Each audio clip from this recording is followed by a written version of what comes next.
Smarter, quieter, safer. Garage doors redefined. Discover more at 4ddoors.com.au. Kogan credit cards. No annual fees, amazing rewards and complimentary Kogan First membership. Breakfast with Gary Lyon and Tim Watson.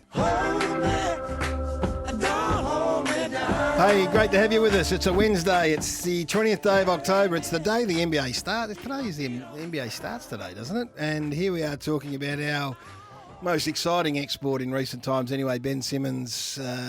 Well, he's at the crossroads, I think it's fair to say. It's not my area. I defer to the Wisp and others, but he has had to go back to Philadelphia with his tail between his legs.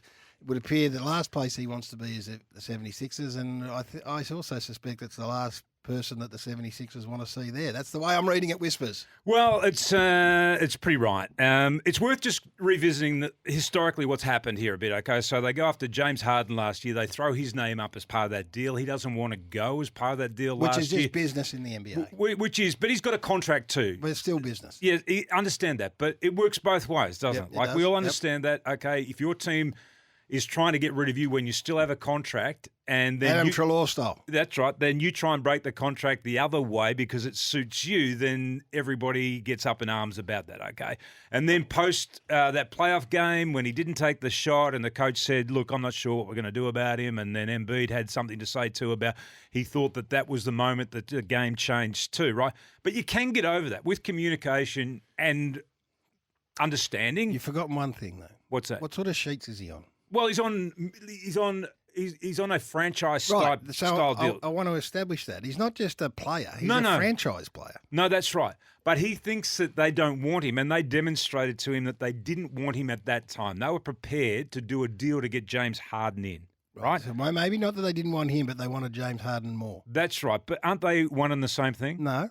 Okay. Well, they didn't want him in the team. Yep. Okay, let's establish that. Yep. And so I think from that moment on, his view about the 76ers probably changed. You might be right. Apart from all that, there are all these other stories, and people who are very close to this have said to us that he doesn't work nearly hard enough on his game. And he hasn't done. He hasn't been able to demonstrate over a period of time that he's been able to or prepared to do that work either. So that goes into the mix. But then the other side of this is that in the NBA, the players are trying to reclaim the game or the power. They're trying to shift the power and the balance of the power back towards the players. And we've seen this where they've forced their way out of teams. Adrian's in Epping. What do you think about this? Hi guys, how are you? Tim, just listening to what you were saying, the way I understood it was that Houston asked Philadelphia for Ben Simmons as a part of the trade, not the other way around. And I just think that he's been just a spoiled little brat. He just thinks, the team gave me all this money after proving nothing really. And when it came to the crunch in the playoffs, he didn't perform, and he doesn't like the criticism. And now all of a sudden he's having a little sook and he doesn't want to play for Australia. Didn't want to do anything because he was embarrassed of his performance, and he's trying to make it like he wants it his way. Well, it's either you man up and you own up to your mistakes and get out there and prove to not only Australia but the world to why you were the number one pick and why Philadelphia gave you all this money. Fair enough. A lot of people think along the same line. Gary, what you know what Doc Rivers said post that game that they lost? Yep. Not what he said yesterday, but post that game that they lost, was that out of line for a coach to say that? A lot of people say, he threw him under the bus. Did he throw him under the bus? What did he say exactly? Well, he said they asked him the direct question about whether or not Ben was – I don't want to mangle this, but whether or not Ben was the point guard that they effectively need. And he said, well, that's something that we have to think about. Well, Joel Embiid also had really strong things to say. At that time, he thought that was the moment that the game changed. So this is But is that out of line to say that when it's actually true? Well, very good point. So this is a point made off the Temper text. Imagine if the Bont came out after the grand final and blamed Norton for the loss. No, well, it's a little bit different than that. Why? Because Norton had an ordinary game. No, but it was that they asked him specifically about that shot, and when he didn't take that moment. Okay, so you can have a view about that moment without actually blaming somebody. The premise is the same. Aren't you in it together? Aren't you in together, win together, and lose together? Yeah, you are. Yeah, you are. They protected him. They had protected him from Doc Rivers. Like he was effusive in his praise of Ben Simmons all the way through. Like they were trying as best they could to protect him as an organisation. John's in Richmond. What's your view, John? Hi guys. Yeah, look, just on the Ben Simmons thing.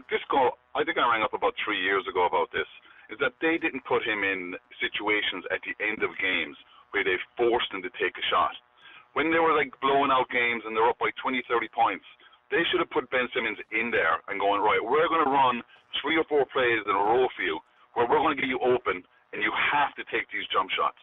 Now, they might be 15-footers, they might be one from the 3-point line, stuff like that. But they never put him in those situations where you're like, you have to, Ben, we need you to take these shots. Like hit or miss, we need you to take these things because down the road, when we're in serious, playoff positions to win championships, you're going to have the ball, and you're going to have to win the game for us because we believe in you. He was never put in those positions where they forced him to take his shot because he never had one in college because he didn't need to because he was the best player running around. Yep. And he can just overpower guys and get to the rim whenever he wanted to. Where in the NBA, you just can't do that all the time. So you have to have an outside game. They never developed that, and they let him do what he wanted, and now they're stuck with a guy who's just, refuses to take jump shots and is just, worried about his stats more than anything else. Well, Johnny, he's one of the best defensive players in the game, recognised as one of the better defensive players in the game. But for a player that can play his position, he just doesn't shoot well enough and often enough. Hey, this is the grab that we're talking about. This is Doc Rivers. He was asked about Ben Simmons, whether or not he can lead the 76ers to the promised land. This is what he had to say post that game against Houston. Ben Simmons can still be a point guard for a championship team like the one you guys want to become? Yeah, David, I don't know that question or the answer to that right now. So I don't know the answer to that. So, again, I'm trying to put this because a lot of people wouldn't be in the NBA world. They'll put in that's Luke Beveridge. Yep. Is Aaron Norton the player that can take you to the promised land? Can you win your grab? I don't know the answer to that. I would think any player under those circumstances would be concerned about what their coach had to say about them. But my point about that is, with communication and conversation... You don't want your coach publicly going throwing that out there, do you? It's a long way back from that. This was straight after that. Like, there's a rawness that we all have to understand. We have to put our big boy pants on occasionally and understand these points. What would you be thinking? He's getting paid, Gary. He's getting paid nearly $200 million over 4 or 5 years to play the game. I get it. You've got to grow up at some stage right. and accept sometimes somebody is going to slip up and say something negative about you. Would you be accepting of Luke Beveridge, Aaron Norton be getting paid commensuratively, like, the same scale, big money? Would you be accepting of him raising doubts about his ability to take the Bulldogs where they need to go? You want to have a conversation about it, and you want to say, look, was that just a slip up in the moment because of how disappointed you were about the ending to that game, or is that something you deeply believe? And are you going to help me then? If that's the case, are you going to help me facilitate a move from this club? So continuing along that thread, you spend the whole trade period that we've just been through, Norton's name gets thrown up, and, we'll look at it, on the back of what he said. Deal doesn't get done. Righto, back you come. Yeah, well, there are mistakes that have been made on both sides here. But by the way, that doesn't happen with Aaron Norton. No, that's right. And I understand what you're trying to do. But the point about all that is that they did try and do a deal, but they were asking too much for him. And everybody knew that he wanted to get out. This is Ben's point. You've got to love Aussies. Small poppy syndrome. How about we back our own? They threw him to the Wolves. Their crowd potted him for years. They all came out and said he'll be traded. Then they asked for a ridiculous price in return. No, well, that's simplifying the whole thing, yeah. Michael's in Lower Plenty. Good morning, Michael. Morning, guys. How are you? Good, Michael. The minute he went to Clutch, he's been getting the wrong advice since he signed with Rich Paul in that stable. He's chosen, from the minute he went there, the focus was always to try and get to LA, be in the big market there. He hasn't eventuated. It's not going to eventuate. He chose after the Atlanta series not to go to the Olympics and get supported by Paddy Mills, Joe Ingles, and get involved in the culture there. And now he's got nothing to do but probably try to go to a small market and be a big fish in a little pond and basically just rot away and be an average NBA player who's good on D but can't score when the big moment's there. Hey, Michael.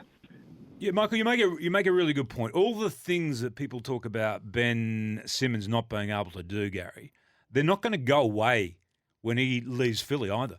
Like, so unless he gets to the point of actually making fundamental changes about himself, which means improving his ability to be able to score, all the things that people are talking about Ben Simmons now are going to be the same things they're talking about him in 5 years' time. Doesn't matter where he plays. Well, can we say more? So what I'm saying is it's back to him.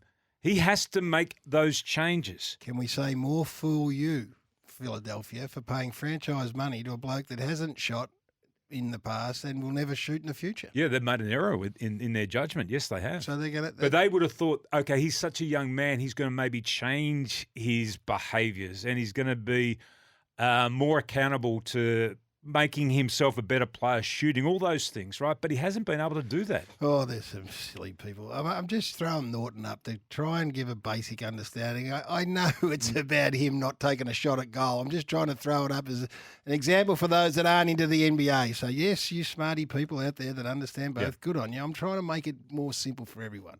I know it's not a like-for-like comparison. I don't think you like the Dogs either. I think that's coming through loud and clear. I don't got enough of this. No, it's very interesting. I don't know what's going to... And our man says he'll get traded, the Keith that we just spoke to. He said that's going to happen. They can't... I mean, I've watched, as you've been talking, I've been listening, but I'm watching all of the morning newses and the vision of him at training. I mean, if I was a coach, I'd say, mate, go away. Yeah, no, and that's it's no good having you here. I know I'm not being awful to you, but you got this hangdog, sooky look about you. You're not invested. Like, I'm watching the plays that they're calling, and he's got tracksuit pants on when no one else has, and his phone in his pocket at one stage. I'm just saying, get off the court. Go and we'll try and sort this out with the front office. Well, he just wants to force his way out of there now. Yeah. I'm not sure about the great advice that he's been given over that period of time either. Anyway, it's an interesting conversation, that's for sure. Gary Hockey's going to join us later in the show. Billy Slater, who's taking over the coach of the Queensland State of Origin team and the Wisps. Well, he's demanded that Sally Cap, the Lord Mayor, comes on the show because he's got 5 or 6 great ideas that's going to light the city back up. And one of them wasn't the zip line. The zip line is here. It started. Help him out because he's got this terrified look on his face that he may have bitten off more than he could chew. So have you got some ideas that can help kickstart our great city? Friday, we're out of semi-lockdown. Hopefully within another week or 10 days, we'll be 80% double vaxxed. Everything's going to be open. Away we go. What do you think can kickstart our city? The Lord Mayor, Sally Cap, to join us next. Thank you very much for that suggestion, Tim.